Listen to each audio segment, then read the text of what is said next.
Okay, students, good morning. First of all, maybe we have got 4 or 5 new students, so I will revise 2 or 3 common things. First, in economics, we have got 2 books. First is Introductory Microeconomics. Second is Statistics for Economics. In Introductory Microeconomics, we have got 4 units, and in Statistics for Economics, we have got 5 units. I will be sending you complete syllabus.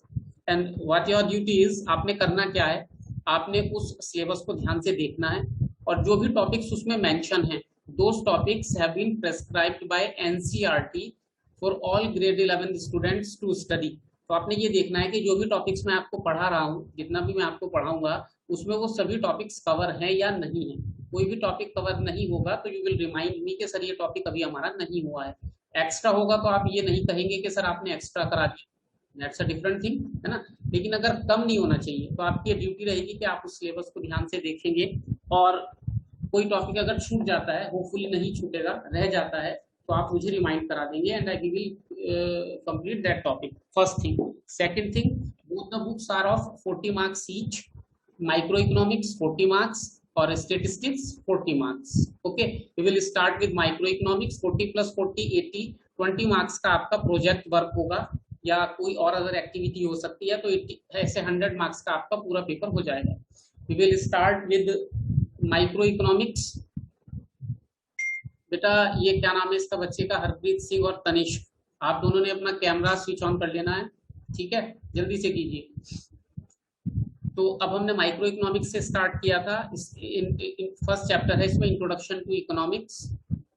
तो उसमें हमने कुछ अभी तक general discussion किया है। आज मैं एक अपना नोट्स आपके साथ शेयर करूंगा थोड़ी देर में। उससे पहले हमने एक जनरल डिस्कशन किया था, इकोनॉमिक्स क्या होता है, रिसोर्सेज क्या होती हैं। वहीं से जहां से आपने ग्रेड 10 का सोशल साइंस फिनिश किया है, वहीं से हमने अपना इकोनॉमिक्स को स्टार्ट करने की कोशिश की है ताकि आपकी फैमिलियरिटी बनी रहे, है ना। तो अब हम सभी को पता है कि रिसोर्सेज क्या होते हैं। रिसोर्सेज जनरली ये अज्यूम किया जाता है, एक कॉमन पीपल, एक लेमैन ये सोचता है कि रिसोर्सेज अनलिमिटेड होते हैं। लेकिन जब आप इकोनॉमिक्स में आते हैं बेटा, तो हर रिसोर्स की एक इकोनॉमिक वैल्यू होती है। तो हम उसी रिसोर्स को एक्सेप्ट करते हैं एज ए रिसोर्स जिसकी इकोनॉमिक वैल्यू होती है, जिसकी इकोनॉमिक वैलिडिटी होती है। तो उस सेंस में या उस टर्म में जब हम बात करते हैं तो हम ये बोलते हैं कि resources are limited. Resources limited होते हैं क्योंकि दुनिया में जितने भी रिसोर्सेज अवेलेबल हैं, आप एक पर्टिकुलर पॉइंट ऑफ टाइम पर उन सभी को यूज नहीं कर सकते। जैसे जनरली ये आप में से कोई भी ये क्वेश्चन कर सकता है कि सर सनलाइट इज अनलिमिटेड।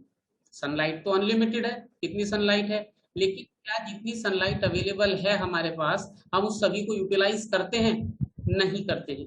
अभी हमने पिछले 20 ईयर से सोलर पावर के थ्रू सनलाइट को यूज करने का काम स्टार्ट किया है। उससे पहले हम सनलाइट को solar power just was not a concept, वो सिर्फ लैब में डिस्कस होता था कि हम सूरज से बिजली बना सकते हैं, इस तरीके से बात करते थे। लेकिन अब जैसे जैसे स्कार्सिटी आई है पेट्रोलियम प्रोडक्ट की, या क्लीन एनर्जी की बात की है हमने, या सस्टेनेबल डेवलपमेंट की बात की है हमने, या एक क्लाइमेट चेंज का बहुत डिस्कशन होने लगा है ग्लोबल लेवल पे, तो हमने ये क्लीन फ्यूल्स को देखने की कोशिश की है जिसमें सोलर एनर्जी भी है। तो ये एग्जांपल देने का मेरा पॉइंट ये है कि जितने भी रिसोर्सेज अवेलेबल होते हैं वो सभी यूजेबल नहीं होते हैं।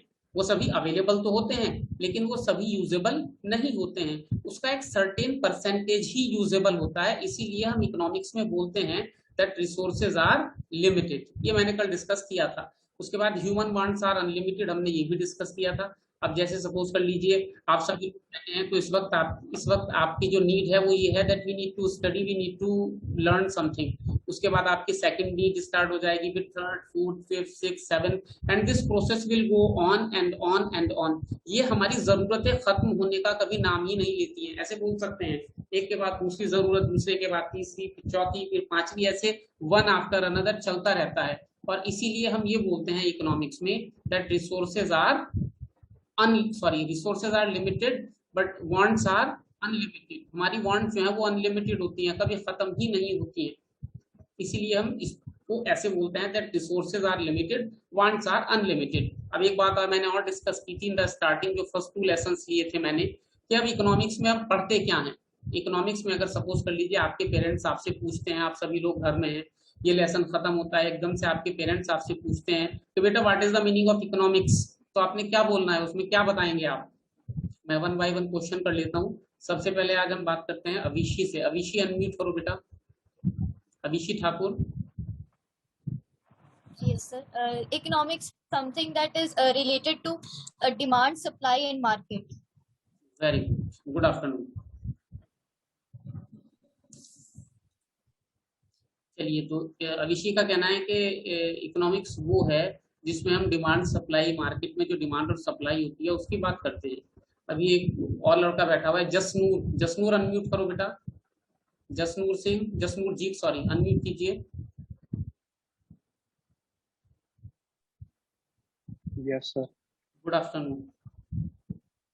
Good afternoon sir.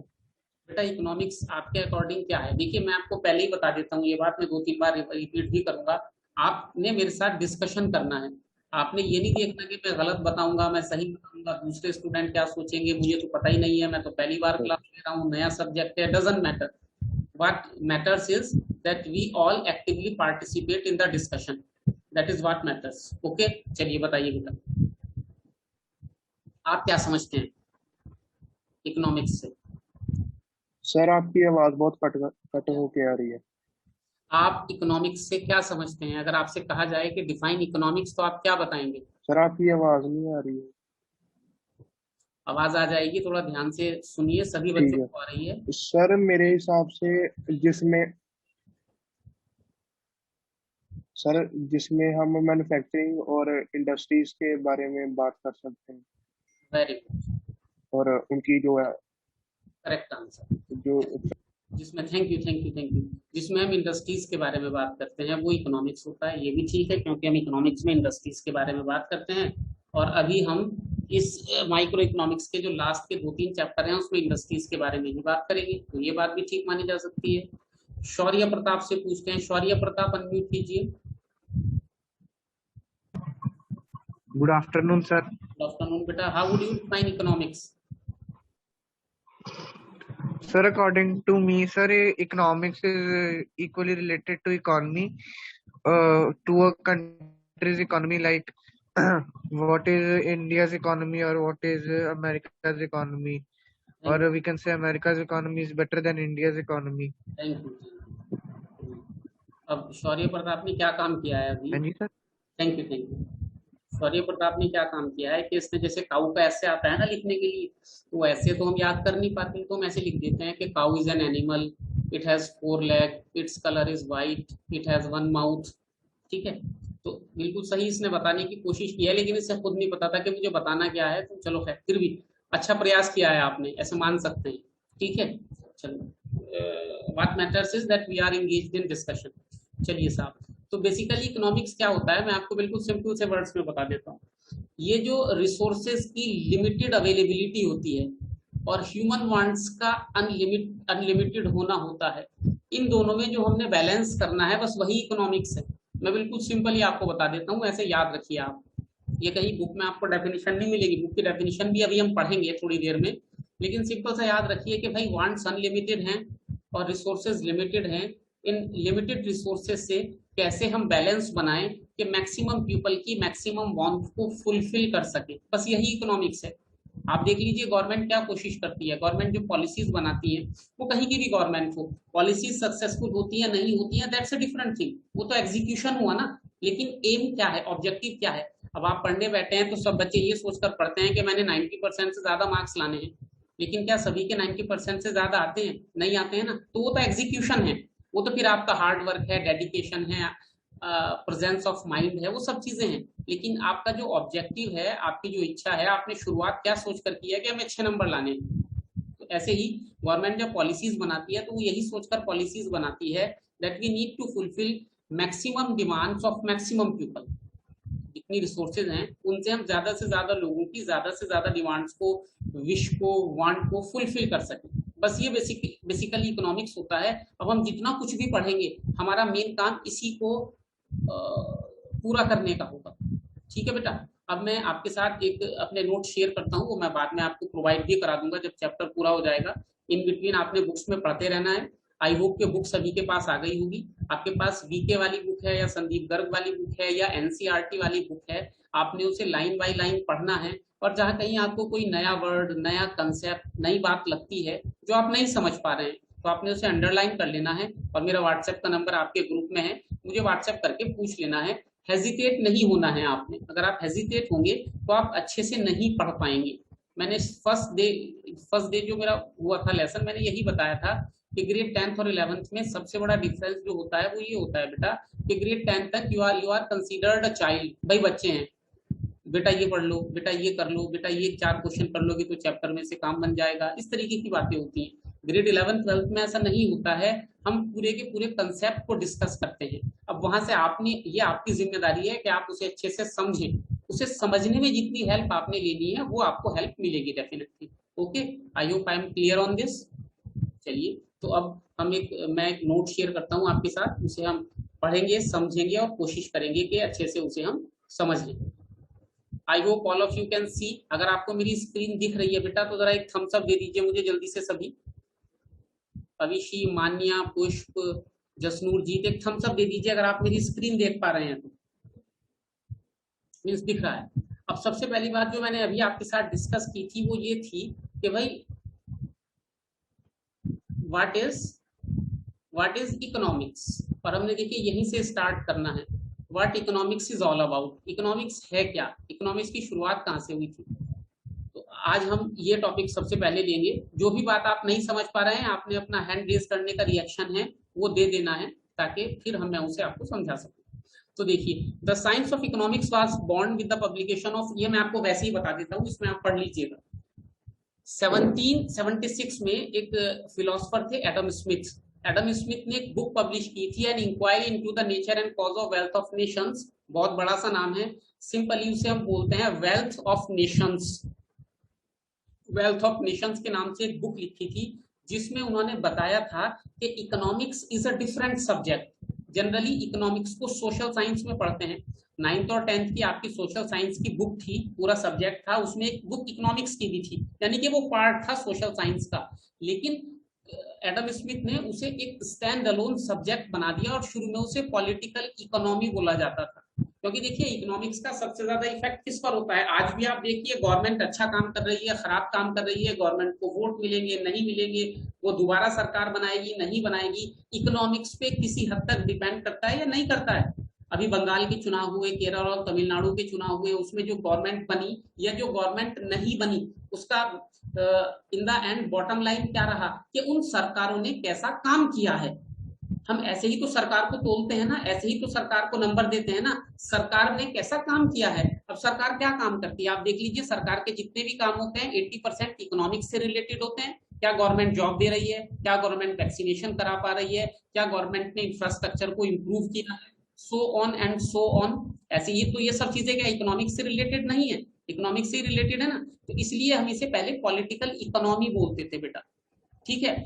ये जो इकोनॉमिक्स वर्ड बना है कैसे बना है, 2 ग्रीक वर्ड होते थे, ओइकू और नोमोस, उन दोनों को मिलकर बना कि अपने हाउस को हमने कैसे मैनेज करना है। अब वो हाउस इंडिविजुअल लेवल पर भी हो सकता है, माइक्रो और इकोनॉमी के लेवल पर, या कंट्री के लेवल पर भी हो सकता है, मैक्रो। तो बेसिकली मैनेजमेंट ऑफ रिसोर्सेज को हम इकोनॉमिक्स कह सकते हैं कि रिसोर्सेज को कैसे मैनेज कर रहे हैं। वही बात मैंने आपको स्टार्ट में बताई। अब बहुत सारे इकोनॉमिस्ट हैं जिन्होंने अपनी अपनी डेफिनेशंस दी हैं।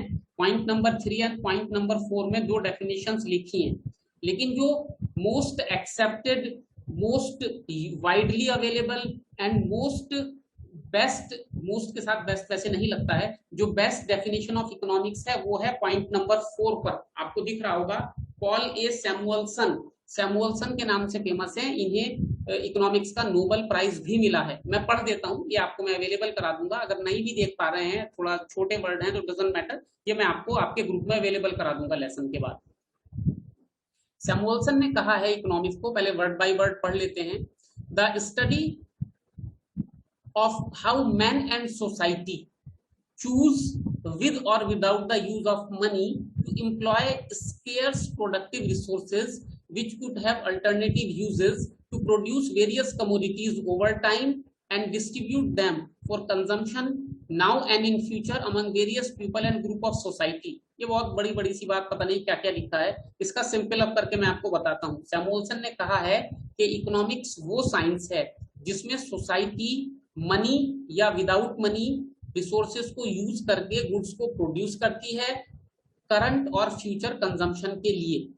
और इस बात को भी अगर मैं बिल्कुल कंसाइज करके कहूं तो वही बात बन जाएगी कि हम रिसोर्सेज को कैसे यूज करते हैं कि मैक्सिमम पीपल की मैक्सिमम वांट को सेटिस्फाई कर सके। ये होता है इकोनॉमिक्स, और यही सैमुअल्सन ने कहा है कि कैसे हम इंडिविजुअल लेवल पर या इकोनॉमी के लेवल पर मनी को यूज किए बगैर या मनी को यूज करने के साथ रिसोर्सेज को जिनके अल्टरनेटिव यूजेस होते हैं प्रोडक्शन में यूज करते हैं और उस प्रोडक्शन को डिस्ट्रीब्यूट करते हैं करंट कंजम्पशन के लिए और फ्यूचर कंजम्पशन के लिए। अभी फर्स्ट टाइम है तो आपको थोड़ा डिफिकल्ट सा लग रहा होगा, एक इसका स्टैंडर्ड तरीका होता है लिखने का, ये भी आपको लग रहा होगा कि कैसे लिखा है। जब आप इसे 4, 5, 6 टाइम्स पढ़ेंगे वन बाय वन चीजें आपके समझ में आ जाएंगी, नहीं आएंगी तो आई एम अवेलेबल, ठीक है।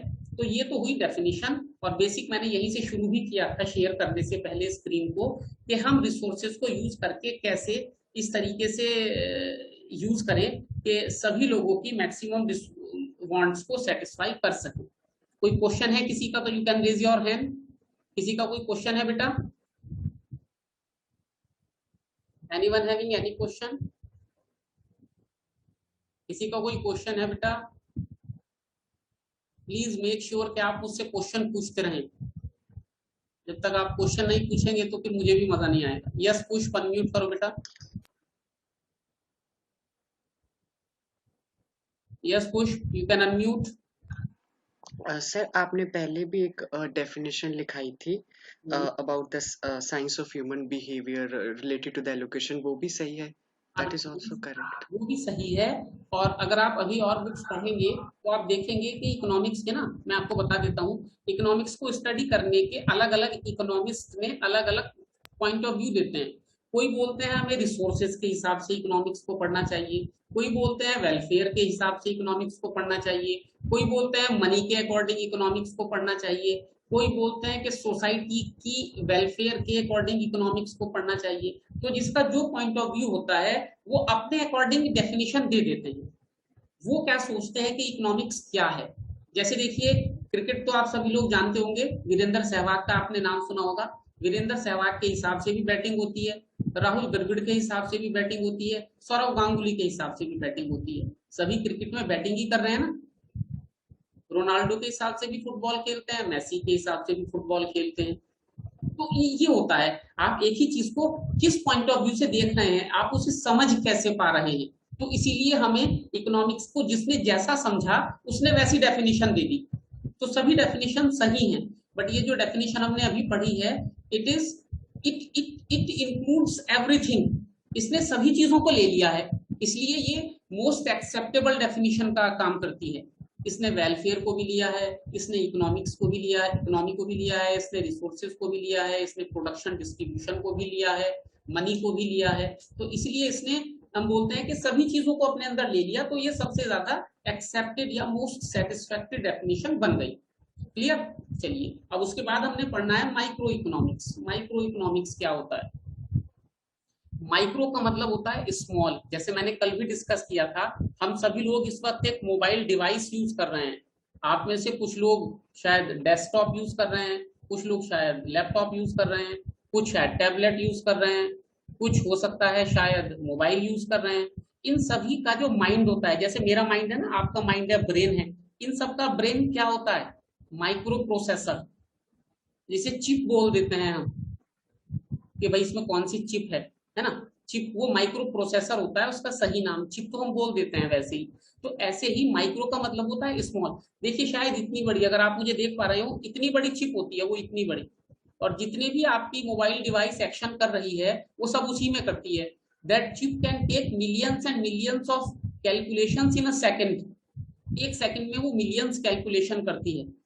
हम देखते हैं ना, मैं वैसे ही बता दिया करता हूँ, असल में I love to discuss lot of things with my students. अब आप धूप में अपने मोबाइल को लेकर जाते हैं तो स्क्रीन चेंज हो जाती है, छांव में लेकर आते हैं स्क्रीन फिर चेंज हो जाती है, ऐसे होता है ना। तो वो कौन कर रहा है? वो चिप कर रही है। वो चिप अपने हिसाब से डिसीजन ले रही है कि कैसे करना है हमें, है ना, ये होता है बेटा। तो इसीलिए माइक्रो का मतलब होता है स्मॉल, तो वैसे मैंने डिस्कस कर लिया आपसे। तो माइक्रो इकोनॉमिक्स का क्या मतलब होगा, पॉइंट नंबर 2 देखिए, micro economics is defined as the study of behaviour of individual decision making units such as consumer, owners and firms. ये माइक्रो इकोनॉमिक्स होता है। माइक्रो इकोनॉमिक्स को और भी तरीके से डिफाइन कर सकते हैं। It refers to that branch of economics which studies individual economic agents, individual economic agents जो होते हैं, इंडिविजुअल लेवल पे जो डिसीजन मेकिंग यूनिट्स होती हैं, उनकी स्टडी को Harjot Singh, Tanishq and Gurpreet, your cameras are switch off, switch on your cameras, Harjot and Tanishq. चलिए बेटा, तो इंडिविजुअल लेवल पर जो भी डिसीजन लेता है उसे जब हम स्टडी करते हैं तो वो माइक्रो इकोनॉमिक्स होता है। जैसे आप सभी लोग बैठे हैं, सुबह से अब तक आपने बहुत सारे डिसीजंस लिए होंगे, क्लास करनी है नहीं करनी है, कौन सी करनी है, कैसे करनी है, क्या खाना है, कहाँ जाना है, घर में ही रहना है या बाहर जाना है, वो सब डिसीजंस आप ले रहे हैं। ऐसे ही जब आप मनी से रिलेटेड डिसीजंस लेने लगते हैं, क्या परचेज करना है, कब परचेज करना है, कौन सा परचेज करना है, कहाँ से परचेज करना है, ये सब आपके इकोनॉमिक डिसीजन है। ऐसे ही कितनी, इसे एग्जांपल से हम ऐसे भी पढ़ सकते हैं, आपकी डिमांड क्या है ना, कितनी डिमांड करेंगे आप, किस वक्त डिमांड करेंगे, ठीक है, कितनी प्राइस पर आप कोई चीज परचेज करने में विलिंग है। ये सब आप जब इंडिविजुअल लेवल पे डिसीजन लेते हैं तो ये माइक्रो इकोनॉमिक्स का पार्ट बन जाता है। ऐसे ही सिर्फ आप या हम थोड़ी ना इकोनॉमी में है, यहाँ पर तो फर्म भी इकोनॉमी में है ना, जो कंपनीज होती हैं, जो फर्म होती हैं, जो इंडस्ट्रीज होती हैं, वो भी तो इकोनॉमी में है, वो भी डिसीजन लेती हैं, कितने का सामान बेचना है, कब बनाना है, कितना बनाना है, जो फैक्टर्स ऑफ प्रोडक्शन है उनकी अवेलेबिलिटी के बारे में उन्हें डिसीजन लेने होते हैं, क्वालिटी के बारे में डिसीजन लेने होते हैं। बेसिकली ये सभी डिसीजन जो हैं वो एक ही चीज में आके इकट्ठे हो जाते हैं और वो होता है प्राइस। देखिए, फर्म कोई भी डिसीजन लेती है, उस सब डिसीजन का इन द एंड इफेक्ट कहां पर पड़ता है, प्राइस पर इफेक्ट पड़ता है। आप फैक्टर्स ऑफ प्रोडक्शन की बात करें, आप रिसोर्सेज की बात करें, आप अवेलेबिलिटी की बात करें, आप प्रोडक्शन लेवल की बात करें, उन सब का डिसीजन इन द एंड कहां पर आकर इकट्ठा हो जाता है, प्राइस में। तो फर्म के, इसीलिए हम इसे आगे पढ़ेंगे, माइक्रो इकोनॉमिक्स को प्राइस थ्योरी भी बोलते हैं, माइक्रो इकोनॉमिक्स को प्राइस थ्योरी भी बोलते हैं। क्योंकि अगर मैं भी, देखिए, आप या मैं कोई भी डिसीजन लेंगे तो आप इस चीज को अब इतने बड़े हो गए हैं, समझते होंगे कि प्राइस हमारे डिसीजन मेकिंग का बहुत इंपॉर्टेंट फैक्टर होता है। एक बहुत अच्छा मोबाइल मिल रहा है, हम सबको पता है कि बहुत अच्छा है, लेकिन वो 70,000 रुपीज का है, हम नहीं लेंगे ये जानते हुए भी कि अच्छा मोबाइल है। हम सोचेंगे कि यार ये तो 12-13,000 का MI का मोबाइल आ जाएगा, रियलमी का मोबाइल आ जाएगा या किसी और कंपनी का मोबाइल आ जाएगा, वही तो काम करता है। फिर हम अपने इस डिसीजन को, अब आप जस्टिफाई कर रहे हैं खुद से, अपने इस डिसीजन को आप खुद से जस्टिफाई कर रहे हैं कि मोबाइल से मुझे करना क्या होता है, मोबाइल से बात ही तो करनी होती है, वो तो 12,000 वाले मोबाइल से भी हो जाती है, ये तो ऑलरेडी हम सबको पता है। लेकिन क्योंकि प्राइस से आपका डिसीजन अफेक्ट हो रहा है तो आप अपने आप को मेंटली सेटिस्फाई कर रहे हैं, या आपके पेरेंट्स या आपके जो एल्डर हैं वो आपको सेटिस्फाई कर रहे हैं। होता है ना, ऐसा आपने देखा होगा, आप बोलते हैं कि मुझे तो वो मोबाइल लेना है जो 40,000 का, 50,000 का है फॉर एग्जाम्पल, घर वाले आपको समझाते हैं कि नहीं बेटा मोबाइल से क्या करना होता है, ये आपने इसकी स्क्रीन इतनी बड़ी है, इसमें ये है, इसमें वो है, यही काम ये करेगा, वही काम वो करेगा, ये सब होता है ना। आई थिंक आप सभी ने देखा होगा या हम सभी के साथ ऐसा हुआ है। तो ये प्राइस से रिलेटेड डिसीजन हुआ, तो ये प्राइस थ्योरी हुई। ऐसे ही अगर कोई फर्म कोई प्रोडक्ट प्रोड्यूस कर रही है, बना रही है, तो वो क्या देख के बनाती है बताइए। अच्छा, अगर आप किसी फर्म के ओनर हैं और आपने कोई प्रोडक्ट प्रोड्यूस करना है तो आप क्या सोचकर उसे प्रोड्यूस करेंगे। हम स्टार्ट कहां से करते हैं, हरमन सिंह से करते हैं। हरमन सिंह अनम्यूट कीजिए।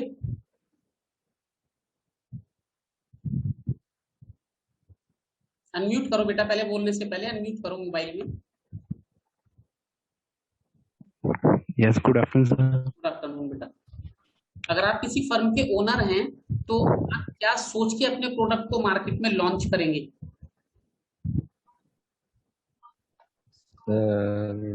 Sir I don't know.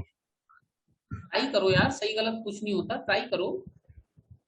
भाई तुमने कोई प्रोडक्ट मार्केट में लॉन्च करना है तो क्या सोच के लॉन्च करोगे। सर उसकी क्वालिटी अच्छी पहले होगी। अच्छा, क्वालिटी तो एप्पल के मोबाइल की बहुत अच्छी है, लेकिन प्राइस भी तो बड़े महंगे हैं। चलो खैर, अब हरमन का मानना है कि वो क्वालिटी पे फोकस करेगा, है ना। अच्छा, मनप्रीत कौर, आप अनम्यूट कीजिए। Sir good afternoon sir. Good afternoon बेटा, आप क्या सोचोगे जब कोई प्रोडक्ट मार्केट में लॉन्च करोगे? सर पहले मैं उसका देखूंगी कि how if it is going to work in market और नो। वो कैसे पता लगेगा? चलेगा मार्केट सर, उसका पता चलेगा पहले लॉन्च करेंगे हम एक प्रोडक्ट, अगर वो नहीं चलेगा तो फिर हमें पहले लोगों को पसंद आएगा तो और प्रोड्यूस करेंगे, अगर नहीं पसंद आएगा तो नहीं करेंगे। Okay, thank you. Yes, who is left? Pama साहब आप बताइए, गुरकीरत पामा, अनम्यूट सर कीजिए। द प्रोडक्ट अफोर्डेबल प्राइसेस, ताकि सभी अफोर्ड कर सकें। Good afternoon. इन्होंने प्राइस पॉइंट को अफोर्डेबिलिटी कहा है, इन्होंने, हरमन ने क्वालिटी कहा है, मनप्रीत ने एक्सेप्टेबिलिटी कहा है। अभी पुष्प से भी पूछ लेते हैं। पुष्प बताइए। Sir demand. डिमांड तो बेटा क्रिएट करनी पड़ेगी। डिमांड कैसी है? आजकल ना जमाना क्या बन गया है कि पहले एक प्रोडक्ट आपको दिखाया जाता है, उसकी जरूरत महसूस कराई जाती है, फिर उसे बेचा जाता है। जी मैं अभी इस पे डिस्कशन करूंगा फिर कभी। बस लास्ट एक बच्चे से और पूछ लेते हैं। लवप्रीत सिंह आप बताइए। सर हमारा प्रोडक्ट जो है उससे मैक्सिमम कस्टमर को सेटिस्फाई होना चाहिए, सेटिस्फेक्शन मिलनी चाहिए कस्टमर्स को आप भी प्रोडक्ट से। सेटिस्फेक्शन के बारे में जा रहे हैं। चलिए अब मैं आपको बताता हूँ कैसे माइक्रो इकोनॉमिक्स इंपॉर्टेंट होता है हमारी लाइफ में। और जितने भी टॉपिक मैं आपको पढ़ाऊंगा, आप मुझे किसी भी टॉपिक के बारे में पूछ लीजिएगा, मैं उसका रियल लाइफ एग्जाम्पल आपको तुरंत दिखा दूंगा। आपके आसपास होता है, मेरे आसपास होता है, हमें अफेक्ट करता है। बेटा मैं अगर किसी कंपनी का ओनर हूं ना, तो मैं जब भी कोई प्रोडक्ट मार्केट में लॉन्च करूंगा, तो मैं ये समाज सेवा के काम नहीं करूंगा। मैं समाज सेवा के लिए मार्केट में नहीं आया हूँ। बिल गेट्स दुनिया का सबसे अमीर आदमी है, स्टीव जॉब्स दुनिया का अमीर आदमी है, सुंदर पिचाई दुनिया का अमीर आदमी है, अंबानी अडानी दुनिया के अमीर आदमी है। वो सबसे पहले क्या देखते हैं? Profit maximisation. मैक्सिमम प्रॉफिट लेना है भाई। समाज सेवा करनी होती तो अन्ना हजारे बन जाते, है ना। एक दुकान खोल देते कि भाई आओ प्रोडक्ट ले जाओ, किसी के पास पैसे हैं तो दे दो, नहीं है तो मत दो, जो दे उसका भी भला, जो ना दे उसका भी भला। ये सुना होगा आपने। फिर तो ऐसे हो जाता। हाँ, तो अगर मैं किसी काम को कर रहा हूं तो मैं सबसे पहले प्रॉफिट मैक्सिमाइजेशन को देखूंगा। अब यहां से आपकी सारी बातें ठीक साबित होती हैं। बात आपने भी ठीक कही है, लेकिन मेन एम नहीं है वो तो उस मेन एम तक पहुंचने का रास्ता है। अब स्टीव जॉब्स को पता है, बिल गेट्स को पता है कि भैया पैसे कमाने हैं, मार्केट में बैठे हैं। अंबानी को पता है कि पैसे कमाने के लिए मार्केट में आया हूं। मैं तुम्हें अंबानी के एग्जांपल से समझाता हूं। अंबानी कोई समाज सेवी तो नहीं है ना। इंडिया का क्या, एशिया का रिचेस्ट पर्सन है वो।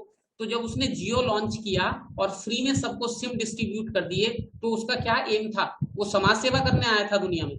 इंडिया में समाज सेवा कर रहा था वो। उसने फ्री सिम क्यों डिस्ट्रीब्यूट किए? बताइए बताइए, कौन बताएगा? फ्री सिम क्यों डिस्ट्रीब्यूट किए? निकिता से पूछते हैं पहले। निकिता अनम्यूट कीजिए बेटा।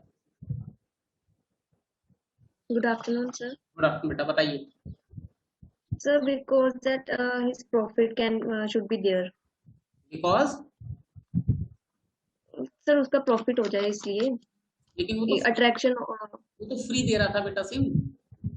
फ्री में तो प्रॉफिट हो नहीं सकता। और फ्री में तो उसने, आपको याद नहीं होगा, आप थोड़े छोटे होंगे, 3-4 साल पहले, जब 6 महीने तक उसने शुरू में सिम दिए तो अनलिमिटेड डेटा यूज करो। लोगों ने एक दिन में 20-20 जीबी डेटा यूज किया। उसके बाद उसने उसे लिमिट कर दिया 5 जीबी पे, फिर लिमिट कर दिया 2 जीबी पे, फिर लिमिट कर दिया 1 जीबी पे। सिम को फ्री रखा। क्यों किया उसने? चलिए स्टार्ट, कोई बात नहीं। Good answer. मानिए आप बताओ बेटा, अनम्यूट करो। ताकि सब उसको बाय करे एंड आफ्टर दैट वो प्राइस उसका बढ़ा दे। से वो कोई चीज फ्री मिल गया तो उसे बाय कैसे करेंगे? सब पैसे से नहीं तो बाय तो पैसे का तो उसमें सवाल ही नहीं। मैं आपको कह रहा हूँ कि मैं आपको फ्री में दे रहा हूँ कोई चीज, तो फ्री का मतलब तो पैसा तो आउट ऑफ इक्वेशन चला गया। चलिए खैर, सही, आधा आंसर आपका सही था। बताओ Avishi. Maybe to increase the demand. जब डिमांड बढ़ जाएगी तो फिर वो price, maybe he will increase the price. Okay, thank you. Pushp बताओ बेटा, बस लास्ट फिर मैं बताता हूँ। सो दैट सर कि उनके कस्टमर्स बढ़ जाएं, मतलब उनका ज्यादा से ज्यादा उनके कस्टमर्स उनके साथ कनेक्ट। ओके, यस पामा देख लिया मैंने हाथ आपका, बताइए। सर उसमें जो रिचार्ज कराते हैं डेटा पैक, वो कभी तो खत्म होंगे, तो लोग रिचार्ज कराएंगे। क्या बात है यार, यू आर ए मास्टरमाइंड। चलिए खैर, ये मजाक कर रहा था मैं, खुश मत होइएगा। द पॉइंट इज कि बेटा मैंने अभी थोड़ी देर पहले आपसे एक बात कही थी कि पहले चीजों की जरूरत महसूस कराई जाती है। आपको याद नहीं होगा, मुझे बहुत अच्छे से याद है कि जियो के आने से पहले ना 1 GB 3G डेटा मिलता था 150 रुपीज का, और डेली बताऊं कितना डेटा यूज करते थे लोग, 50 MB, 60 MB, 100 MB। जो बहुत ज्यादा यूज करने वाला होता था वो एक दिन में 100 MB यूज करता था। 100 MB यानी कि 10 दिन में उसका 1 GB डेटा खत्म होता था। अब एक दिन में 10 GB डेटा खत्म होता है। तो पहले उन्होंने लोगों को हैबिचुअल बनाया किस चीज का, कि वो ज्यादा डेटा यूज करने लगे। यू वुड नॉट बिलीव, क्योंकि जिस चीज को हमने देखा नहीं होता उसके उस एक्सप्रेशन को फील नहीं कर सकते। जब फर्स्ट जियो का सिम लिया हम लोगों ने और एक दिन में 1 GB डेटा खत्म किया, तो वी वर फीलिंग लाइक कि यार अब तो मतलब बस लाइफ अनलिमिटेड हो गई, हम कुछ भी कर सकते हैं। पहले वरना यूट्यूब पे जो वीडियोस देखते थे वो भी राशन करके देखते थे कि भाई चलो ये वीडियो अच्छी है इसे देख लो, आधा घंटा यूट्यूब चलाया, वो यार डेटा खत्म हो गया, चलो आज का कोटा खत्म, बस फिर उसके बाद यूट्यूब नहीं चलाना पूरे दिन। ऐसे करते थे, राशन करके डेटा को यूज करते थे। लेकिन जब उसने अनलिमिटेड डेटा दिया तो हमें उसकी आदत पड़ गई, हम उसके हैबिचुअल हो गए। जब हम उसके हैबिचुअल हुए, उसने कस्टमर बना लिए। उसके बाद एक दूसरा स्टेज आया। मैं आपको कहां समझाने की कोशिश कर रहा हूं कि कैसे माइक्रो इकोनॉमिक्स हमारी लाइफ में यूज होता है। मेरा मेन पॉइंट ये है, इसे मत भूलिएगा, ये मैं आपको तरीका समझा रहा हूँ कि कैसे हर माइक्रो इकोनॉमिक्स का या इकोनॉमिक्स का हर कंसेप्ट हमारी लाइफ में यूज होता है, कंपनी यूज करती है, हम यूज करते हैं। फिर उसने 99 रुपीज का डेटा पैक रखा शुरू में। 99 के बाद उसने वही डेटा पैक 199 का कर दिया, फिर 299 का कर दिया, और अब वही डेटा पैक 399 का है, जिसमें हम may be 2 GB data per day use करते हैं 84 डेज के लिए, वो 599 का डेटा पैक है। यानी कि कस्टमर से, अगर सपोज कर लीजिए उसके पास 1 करोड़ कस्टमर हो, उसने पहले उन सभी से 99 रुपीज लिए, फिर सेम कस्टमर से 199 लिए, फिर सेम कस्टमर से 299 लिए, फिर सेम कस्टमर से 399 लिए। तो इसका मतलब उसकी इनकम 2, 3, 4, 5 टाइम्स बढ़ गई, 5 गुना उसकी इनकम बढ़ गई। और उसका जो रॉ मटेरियल है, जो सामान वो उसमें यूज कर रहा है, जो डेटा हमें दे रहा है, उसकी कॉस्ट थोड़ा ही बड़ी होगी। वो तो उसने एक बार पूरा सेटअप फिक्स कर दिया, तो उसकी कॉस्ट कहां बढ़ी, उसकी सिर्फ मेंटेनेंस कॉस्ट बढ़ी। अब वो अगर आज के आज डेटा के पैक के प्राइस डबल कर देगा तो उसकी इनकम एकदम से डबल हो जाएगी। ऐसे ये लोग रिच बनते हैं, ऐसे माइक्रो इकोनॉमिक्स के कंसेप्ट का यूज करते हैं और प्रॉफिट मैक्सिमाइजेशन करते हैं बेटा। और इस तरीके से, अब ये मैं आपको क्या समझा रहा हूं, ये समझा रहा हूं कि इंडिविजुअल लेवल पर एक कस्टमर होता है, एक कंपनी होती है, वो दोनों अपने प्राइस से रिलेटेड डिसीजन कैसे लेते हैं, हम माइक्रो इकोनॉमिक्स में ये पढ़ते हैं basically. Am I clear on this? अगर आप ये समझ पा रहे हैं तो मुझे एक थम्स अप दे दीजिए। Show me a thumbs up, all of you. Jasnoorjeet, thank you. अच्छा, आज जितना हमने पढ़ा है, आज जितना हमने पढ़ा है, तुमने मुझे खुश कर दिया जसनूरजीत। तुम 1 लाख रुपए जीत गए हो बेटा। शाम को अमिताभ बच्चन आकर दे जाएंगे तुम्हें। अच्छा, आज जितना आपने पढ़ा है इसमें से कोई क्वेश्चन है किसी का तो पूछ लीजिए, क्वेश्चन आंसर टाइम है। कुछ भी आपने इकोनॉमिक्स से रिलेटेड कोई भी क्वेश्चन करना है तो अभी आप पूछ सकते हैं, ये क्वेश्चन आंसर टाइम है। कुछ भी पूछना है आपने, कुछ भी का मतलब इकोनॉमिक्स से रिलेटेड। कभी आप ये पूछेंगे हमारा मोदी जी वैक्सीनेशन कब करेंगे, वो कोई नहीं बता पाएगा। इकोनॉमिक्स से रिलेटेड जो पॉइंट हमने आज पढ़े हैं उनसे रिलेटेड, जो आपकी बुक में लिखा हुआ है इस टाइम आपकी नजरों के सामने है, उससे रिलेटेड कुछ भी आपने पूछना है तो आप पूछ सकते हैं, and I will appreciate that.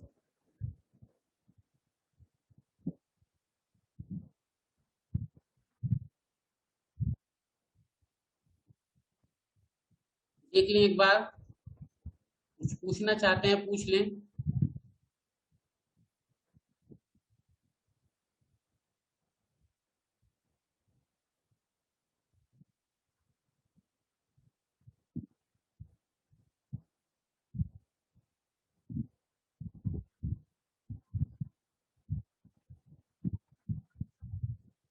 तो आई थिंक के अभी कुछ नहीं पूछ रहा है कोई भी।